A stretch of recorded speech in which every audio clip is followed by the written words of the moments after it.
चला, जय महाराष्ट्र विद्यार्थी मित्रांनो, सर्वांचं स्वागत आहे आपल्या Kailas sir maths academy YouTube channel मध्ये. चला विद्यार्थी मित्रांनो, सर्वांनी पटापट जॉईन व्हायचे, कारण हा व्हिडिओ तुमच्यासाठी एकदम स्पेशल असणार आहे. या व्हिडिओमध्ये आपण बघा मित्रांनो बघणार आहे, तर सगळ्यात पहिले बघा इयत्ता 10वीचा जो पहिली घटक चाचणी आता तुमची येणार आहे, यासाठी लागणारे 100% बघा पॅटर्न सहित पूर्ण, म्हणजे पॅटर्न कसा असणार आहे, यामध्ये कोणकोणते क्वेश्चन आयएमपी येणार आहे, या सगळ्या डिटेल मध्ये आपण बघणार आहे. तर मित्रांनो बघा, इयत्ता आपण 10वीचा भूगोल या विषयाचा आपण 20 मार्काचा जो आता तुमचा पेपर होऊ शकतो, याचा पॅटर्न कसा असणार आहे, म्हणजे तुम्हाला कोणकोणते प्रश्न येणार, रिकाम्या जागा, वेगळा घटक ओळखा, थोडक्यात वगैरे काय असेल, या सगळ्या गोष्टीचा पॅटर्न सहित आपण क्वेश्चन पेपर बघणार आहे. त्यामुळे सर्व विद्यार्थ्यांनी या आपल्या व्हिडिओला शेवटपर्यंत बघायचंय, आणि नवीन असेल तर पटकन चॅनल सबस्क्राईब करून टाका, जेणेकरून तुमच्या जवळ हा व्हिडिओ असणं गरजेचं आहे, आणि पुढचे जे व्हिडिओ मी टाकणार आहे ते तुमच्या जवळ पोहोचणं गरजेचं. लक्षात घ्या का इतिहास आणि भूगोलाचे व्हिडिओ अवेलेबल होत नाही, पण मी प्रयत्न करणार आहे का तुम्हाला याचेही व्हिडिओ तुमच्या जवळ पोहोचणं आणि पोहोचणं गरजेचं आहे.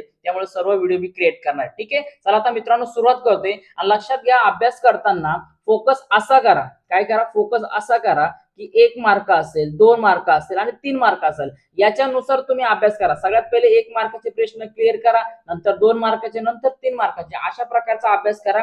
काही जण नुसतं 3 आणि 4 मार्काचे क्वेश्चन तयार करतायत, त्याच्यामुळे लक्षात घ्या का बाकीच्या 1 मार्काचे जे क्वेश्चन आहेत याचे सगळे मार्क तुमचे गायब होत आहेत. त्यामुळे लक्षात घ्या का सगळ्यांचा अभ्यास करा, पण सगळ्यात पहिले 1-1, 2-2 जे मार्काचे उदाहरणं आहेत किंवा प्रश्न आहेत ते सोडवण्याचा प्रयत्न करा. चला, पहिला प्रश्न बघा रे, काय विचारलं तुम्हाला, रिकाम्या जागा भरा. ठीक आहे, बघा पहिल्या याच्यात विचारले बघा, भारताचे सर्वात दक्षिणेकडील टोक डॅश डॅश या नावाने ओळखले जाते. बघा ऑप्शन दिले, लक्षद्वीप, कन्याकुमारी, इंदिरा पॉइंट आणि पोर्ट ब्लेअर, अशा प्रकारचे तुम्हाला ऑप्शन दिले. तर मित्रांनो याचं उत्तर असणार योग्य ऑप्शन क्रमांक क असणार आहे, इंदिरा पॉइंट.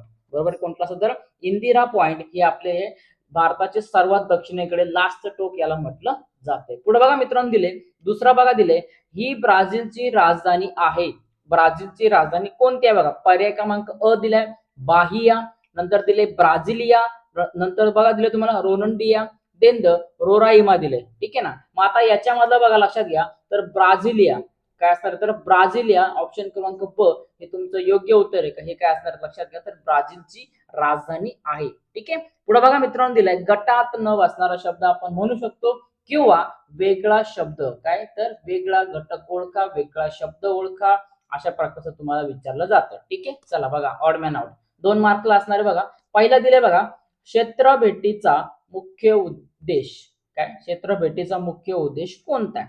बरं बघा आता काय, आता भौगोलिक म्हणजे आपण समजा एखादा गेला, भौगोलिक माहिती वगैरे, ती कशा प्रकारे स्थापना झाली किंवा कशा प्रकारे होते, बरोबर ना, कुठल्या ठिकाणी आहे कसं वगैरे हे आपल्याला समजतं. ऐतिहासिक माहिती, काय इतिहासामध्ये जसं म्हणतो का कुठे होते, कधी, काय काय इतिहास झाला, काय काय झालं, याच्यामधले त्या ठिकाणाबद्दलची माहिती, कोण कोण राहायचे व्यक्ती, कशा प्रकारे सांभाळ केला किंवा काय असेल ते. ठीक आहे ना, नंतर दिले मनोरंजन, मनोरंजन टाइमपास, टिप्पी टाइमपास, टाइमपास म्हणून आपण बघतो का क्षेत्र भेटले एखाद्या, बरोबर आहे. दुसरं दिलं सांस्कृतिक, सांस्कृतिक म्हणजे तिथं कुठली संस्कृती वगैरे आहे, लोक कशा प्रकारे राहतात, त्यांची भाषा कोणती, त्यांचे आपण वेशभूषा कोणती म्हणतो, आपण जेवणामध्ये पदार्थ किंवा कशा प्रकार, या सगळ्या गोष्टी सांस्कृतिक मध्ये येतात. मग आता याच्यामध्ये वेगळा पर्याय आपल्याला मनोरंजन दिसतोय, आपल्याला नुसतं मनोरंजनासाठी आपण हिंडतो का, एखाद्या ठिकाणी जातो का आपण, नाही ना. क्षेत्रभेट जर तुम्हाला असेल तर मुख्य उद्देश काय, तर भौगोलिक असणारे, ऐतिहासिक असणारे आणि सांस्कृतिक असणारे, पण तुम्हाला विचारलं याच्यामधला काय, तर वेगळा ओळखा, म्हणून पर्याय क्रमांक क हे काय असणार, तर आपला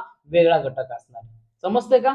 बघा पुढे बघा मित्रांनो दिले तुम्हाला, ब्राझील मधील वन प्रकार, काय दिले, ब्राझील मधील वन प्रकार दिले. बघा आता, काटेरी झुडपे वने ब्राझील मध्ये आहेत का, यस आहेत.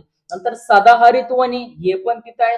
हिमालयीन वने, बघा हिमालयीन वने आहे का, तर हा वन प्रकार जो आहे हिमालयीन वने, हा फक्त आणि फक्त कुठं आढळतो, तर हा भारतात आढळतो आपल्या इकडं. बरोबर आहे, कुठं आढळतो, हा भारतामध्ये आढळतो. त्याच्यानंतर पानझडी वने, पानझडी वने आहेत का ब्राझीलमध्ये, येस आहेत. बरोबर आहे, मग आपल्याला वेगळा घटक शोधायचा आहे, म्हणून पर्याय क्रमांक क हे आपलं काय असणार, याचं राईट आन्सर असणार आहे का, हा वेगळा घटक आहे. ओके, चलो समजून घ्या आणि टिक मार्क करून घ्या, किंवा तुम्ही जे क्वेश्चन दिले ती हे लिहून घ्या, टिक मार्क केले तरी चालेल पुस्तकामध्ये. याचा चांगला अभ्यास करा, आणि महत्वाची गोष्ट का अशा प्रकारची क्वेश्चन पेपर तुम्हाला येईल, पण लक्षात घ्या याच्यातले काही क्वेश्चन तुम्हाला जवळजवळ 50-60% तरी येऊ शकतात, पण बाकीचे क्वेश्चन तुमच्या मनाने घ्या, जेणेकरून तुम्हाला आउट ऑफ 20 पैकी 20 मार्क तुम्हाला पडले जाते. ठीक आहे ना. चला पुढे बघा मित्रांनो, आता पुढे विचारलं तुम्हाला, विधाने चुकी बरोबर काय विचारले बघा तुम्हाला, विधाने चुकी बरोबर आहेत ते लिहा आणि चुकीची विधाने दुरुस्त करून लिहा. तुम्हाला काय करायचं, चुकीचं दुरुस्त विधान काय करायचे, दुरुस्त करून लिहायचे. ठीक आहे, बघा आता पहिला वाचूया पटकन. काय याच्यामध्ये दिले बघा, ब्राझील हा देश, काय सांगितलं तुम्हाला, ब्राझील हा देश प्रामुख्याने दक्षिण गोलार्धात आहे असं त्यांचं म्हणणं आहे. बरोबर आहे. आता याच्यामध्ये बघूया आपण का नक्की आपल्याला उत्तर काय सांगता याचे बघा. मग हा ब्राझील हा देश प्रामुख्याने दक्षिण गोलार्धात आहे का, सगळ्यात पहिली महत्वाची गोष्ट. मग तुम्ही ब्राझीलचा जेव्हा अभ्यास करत असाल तेव्हा तुम्हाला या गोष्टी माहित असणं पाहिजे का ब्राझील कुठल्या याच्यावरती आहे. बरोबर ना. ठीक आहे, तर लक्षात घ्या आता याचा पहिला उत्तर आपल्याला असणार आहे का ब्राझील हे काय असणार, तर विधान हे बरोबर असणार आहे. कसं असणार आहे विधान, काय असणार तर आपला बरोबर असणार आहे. कारण लक्षात घ्या ब्राझील हा देश प्रामुख्याने दक्षिण गोलार्धामध्ये आढळतो. ठीक आहे, पुढे बघा दिलंय गंगा नदीचा उगम. बघा काय विचारलं तुम्हाला, गंगा नदीचा उगम हा यमुनोत्री हिम नदीतून होतो अशा प्रकारचं दिले. हे उदाहरण चूक आहे का बरोबर आहे, तर हे विधान चूक असणार आहे. बरोबर आहे का, कारण याचं काय का गंगा नदीचा उगम हा गंगोत्री हिम नदीतून होतो. कुठं होतो, गंगोत्री हिम नदीतून होतो, किंवा त्याला आपण म्हणतो का यमुना नदीचा उगम हा यमुनोत्री हिम नदीतून होत असतो. समजतंय का. बघा अशा प्रकारे तुम्ही लिहू शकता. म्हणजे काय येणार तर गंगा नदीचा, बघा काय, गंगा नदीचा उगम, बघा काय, गंगा नदीचा उगम हा कुठं होतो तर गंगोत्री, बघा कुठं होतो तर गंगोत्री हिम नदीतून होतो. अशा प्रकारे तुम्हाला याच्यात लिहायचं आहे. समजतंय का. बघा नदीतून होतो, पूर्ण वाक्य लिहायचे आणि पूर्ण याच्यामध्ये दुरुस्त करून लिहायचे. ठीक आहे ना, काय अडचण नाही. ठीक आहे, बघा पुढे मित्रांनो दिले बघा आता भौगोलिक कारणे द्या. ठीक आहे, भौगोलिक कारणे तुम्हाला जे कोणतेही दोन आहे म्हणजे तुम्हाला 3 मार्काला एक असेल याच्यापैकी. ठीक आहे ना, काय 3 गुणांसाठी एक याच्यामध्ये असेल. ठीक आहे, बघा पहिला विचारलाय जगाच्या आर्थिक विकासाला हातभार लावणारा देश म्हणून ब्राझीलकडे पाहिले जाते. बघा आता काय कारण याच्यामध्ये, तर सगळ्यात पहिले काय आपल्याला माहित असणं गरजेचं का ब्राझीलमध्ये प्रचंड प्रामाणिक नैसर्गिक संसाधने आणि विस्तीर्ण बाजारपेठ उपलब्ध आहे. बघा पहिलं काय तर नैसर्गिक संसाधने. बघा लक्षात घ्या, लिहून घ्या तुम्ही, मी सांगतोय ते. ठीक आहे ना, एकीकडे लिहून घ्या, काय अडचण नाही, हळूहळू सांगतो वाटलं असं.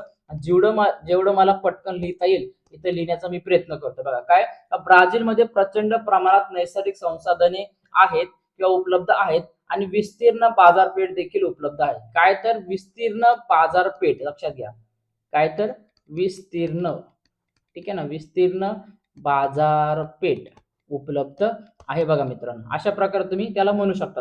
अजून काय आपल्याला लक्षात घ्या तर कृषी, खाणकाम आणि उत्पादन क्षेत्रातील वाढीमुळे ब्राझील ही जगातील एक महत्वाची उगवती अर्थव्यवस्था आहे. कशामुळं तर कृषी क्षेत्र.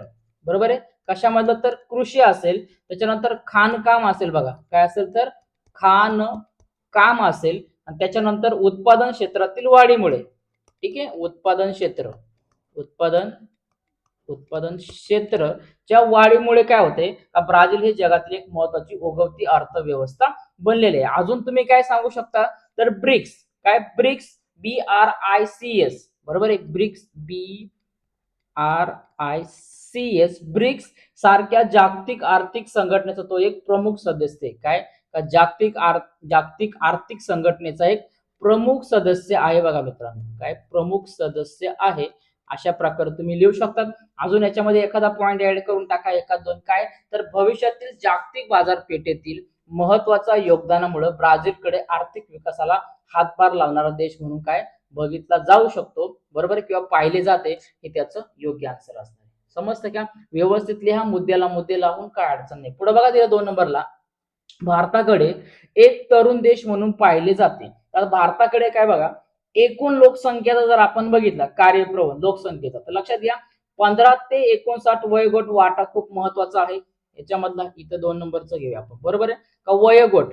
काय वयोगट आहे का जे 15 पासून किती 15 पासून, बरोबर आहे, लक्षात घ्या 15 पासून तर 59 पर्यंत.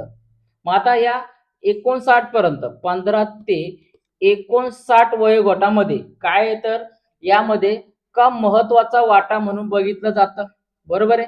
त्याच्यानंतर याच्यामध्ये अजून काय सांगू शकतो आपण का इतर अनेक विकसित देशांच्या तुलनेत भारतातील लोकसंख्येचे सरासरी वय कमी आहे. लोकसंख्येचे वय बघा काय, लोकसंख्येचे वय सरासरी कमी आहे, बरोबर आहे. यांची सरासरी काय तर कमी आहे. नंतर भारताकडे मनुष्यबळाचा मोठा साठा उपलब्ध आहे. नंतर आर्थिक विकासाला गती मिळते. त्यानंतर कार्यशील लोकसंख्येचे प्रमाण अधिक असल्यामुळे भारताला तरुण देश असे म्हटले जाते. हे तुम्ही इथं नोट करू शकता. समजतंय का?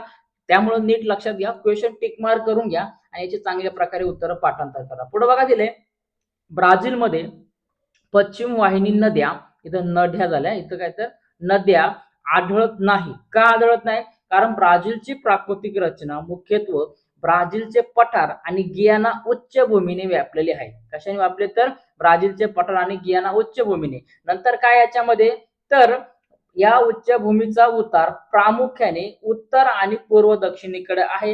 नंतर काय सांगितलं याच्यामध्ये, का त्यामुळे ब्राझीलमधील बहुतांश नद्या उगम पावून पूर्वेकडे किंवा उत्तरेकडे वाहतात आणि अटलांटिक काय महासागराला त्या मिळतात. म्हणजेच काय, का पश्चिमेकडे तीव्र उतार आहे आणि किंवा महासागर नसल्यामुळे ब्राझीलमध्ये पश्चिम वाहिन्या नद्या आढळत नाही, असं तुम्ही त्याचं उत्तर देऊ शकतात. ओके, टिक मार्क करून घ्या किंवा जे सांगितले ते व्हिडिओ थांबवा, हळूहळू नोट करून घ्या. एकदम परफेक्ट आन्सर आहे, काय लोड घ्यायची गरज नाही. नेक्स्ट बघा दिले, सविस्तर सविस्तर उत्तर लिहा.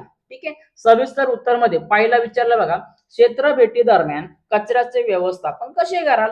आता क्षेत्र भेटीमध्ये कुठं गेले हिंडायला आणि मोकार तुम्ही कागद बिगदन बाटल्या भेटल्या पाण्याच्या फेकून द्या, तर कसं होणार? मग काय, तर यामध्ये पहिला मुद्दा काय असणार तुमचा, तर कचरा गोळा करणे. बघा काय असणार आहे, लक्षात घ्या, कचरा गोळा करणे, बरोबर आहे. हा त्याचा पहिला मुद्दा असणार आहे. मग काय, तर क्षेत्र भेटी दरम्यान तयार होणारा कचरा गोळा करण्यासाठी स्वतः सोबत मोठ्या गोण्या असेल किंवा कचऱ्याच्या पिशव्या असतील त्या सोबत ठेवू, बरोबर आहे. तुम्ही गोण्या किंवा पिशव्या मोठ्या असतील त्या तुम्ही सोबत ठेवणार. नंतर काय, वर्गीकरण कराल त्या कचऱ्याचे. सगळ्यात पहिले त्याचे काय करा, वर्गीकरण करा. म्हणजेच काय, तर सुका कचरा असेल आणि ओला कचरा असेल, वेगळा व्यवस्थापनाची त्याची व्यवस्था करा. नंतर तुम्ही अजून काय करू शकता याच्यामध्ये, तर फलक असेल किंवा जनजागृती, म्हणजे काय, फलक लावणे, म्हणजे आपण त्याला काय म्हणतो, बोर्ड लावणे वगैरे अशा प्रकारे म्हणतो. मग फलक काय, तर परिसरात कचरा करू नये यासाठी माहितीवर फलक तयार करणे किंवा ते योग्य ठिकाणी लावणे. नंतर अजून काय, तर योग्य विल्हेवाट करणे, बरोबर आहे. मग योग्य विल्हेवाटामध्ये काय सांगणार, तर क्षेत्र भेटीच्या ठिकाणी प्लास्टिक असेल, कागद असेल किंवा इतर कचरा असेल तो टाकणार नाही तुम्ही. काय, प्लास्टिक असेल, कचरा असेल तो तुम्ही इथे टाकणार नाही. आणि गोळा केलेला कचरा त्या भागातील स्थानिक नगरपालिका किंवा ग्रामपंचायतीच्या कचरा संकलन केंद्रात तुम्ही काय करा, जमा करा, असं तुम्हाला उत्तर द्यायचे. पुढे बघा दिले, भारताच्या ऐतिहासिक पार्श्वभूमीचा थोडक्यात आढावा घ्या. मग काय, तर आढावा याच्यामध्ये, तर औपनिवेशिक काळ म्हणजेच काय याच्यामध्ये, का भारत सुमारे 1.5 शतक ब्रिटिशांच्या आधिपत्याखाली गुलामगिरीत होता. स्वातंत्र्य प्राप्ती काळ, अनेक स्वातंत्र्य सैनिकांचा त्याग संघर्षानंतर भारताला 15 ऑगस्ट 1947 रोजी स्वातंत्र्य मिळाले. प्रजासत्ताक स्थापना 26 जानेवारी 1950 रोजी भारताचे संविधान लागू झाले. नंतर काय, भारतामध्ये एक सार्वभौम लोकशाही प्रजासत्ताक देश बनला.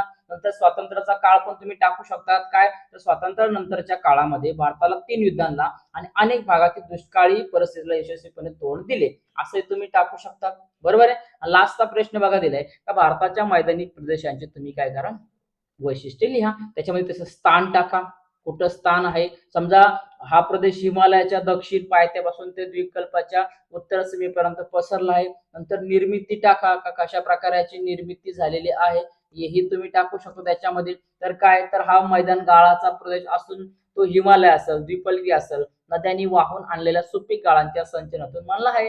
नंतर त्याचे विभाग टाका, 2 विभाग पडतात, बरोबर आहे. याचे विभाग किती पडतात, 2 विभाग पडतात, हे कधी पण लक्षात ठेवा. याच्यामध्ये पहिला विभाग काय, तर अरवली पर्वताचा, बरोबर आहे. काय, अरवली पर्वत आणि गंगा ब्रह्मपुत्रा, बरोबर आहे. हे असे तुम्ही टाकू शकता त्याच्यामध्ये. मग अरवली पर्वताच्या पूर्वेकडील गंगा नदीचे मैदान, ज्याला गंगा ब्रह्मपुत्रा मैदानी असे म्हणतात, आणि पश्चिमेकडील थरचे वाळवंट व पंजाबचा सुपीक प्रदेश. नंतर सुपीकता शेतीबद्दल टाका, तेथील जमीन असेल, काय तेथील जमीन असेल, जमीन कशी आहे, तर सपाट आहे आणि अत्यंत सुपीक असल्यामुळे हा प्रदेश शेतीसाठी अत्यंत पूरक आहे किंवा कृषी प्रधान देश म्हणून ओळखला जातो. त्यानंतर अनुकूल हवामान असेल, मुबलक पाण्यामुळे हा भारतातील सर्वात दाट लोकवस्तीचा प्रदेश आहे, असं तुम्ही लोकसंख्या बद्दल देखील इथं तुम्ही टाकू शकतात. असे तुम्हाला एक एक पॉईंट घ्यायचे. व्हिडिओ हळूहळू बघा, तुम्हाला जे सांगितले ते नोट करून घ्या किंवा तुमच्याकडे पुस्तकं आहे, डायजेस्ट वगैरे आहे, त्याच्यामुळे काही टेन्शन घ्यायची गरज नाही. ठीक आहे, तर विद्यार्थी मित्रांनो, अशा प्रकारे आपण पहिली जी घटक चाचणी आहे, या पहिल्या घटक चाचणीला इयत्ता 10वी साठी मदतीचा पेपर म्हणून एक 100% येणारा पॅटर्न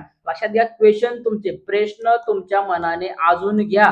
हेच प्रश्न येतील असं नाही, पण याच्यातले काही प्रश्न तुम्हाला येऊ शकतात, पण हेच पॅटर्न म्हणजे काही रिकाम्या जागा भरा, वेगळा घटक भरा, अशा प्रकारचीच क्वेश्चन पेपर तुम्हाला येऊ शकते. त्यामुळे लक्षात घ्या, आपण बघितलंय का पहिली घटक चाचणी इयत्ता 10वी चा असणार आहे हा भूगोलचा पेपर. नेक्स्ट पेपर मध्ये आपण बघणार व्हिडिओमध्ये तर इतिहासाचा पेपर आपण नक्की घेऊन येणार. तुम्हाला जर नेक्स्ट पेपर पाहिजे असेल तर मला कमेंट करा. ज्यांच्या कमेंट येतील त्यावरती नक्कीच व्हिडिओ बनवण्याचा माझा सकारात्मक प्रयत्न असेल. ठीक आहे, चला भेटूया आता मित्रांनो पुढच्या व्हिडिओमध्ये. सर्वांनी चांगला अभ्यास करा आणि काय अडचण तर कमेंट करा आणि आपल्या मित्रांजवळ आपल्या चॅनलची लिंक शेअर करा, जेणेकरून त्यांनाही याचा फायदा झाला पाहिजे. ओके, चला भेटूया आता मित्रांनो पुढच्या व्हिडिओमध्ये. सर्वांनी सबस्क्राईब करायला अगोदर विसरू नका. पुढचे व्हिडिओ तुमच्याजवळ पोहोचणं आणि पोहोचणं खूप गरजेचं आहे. चला भेटूया आता मित्रांनो पुढच्या व्हिडिओमध्ये. तोपर्यंत सर्वांना जय महाराष्ट्र.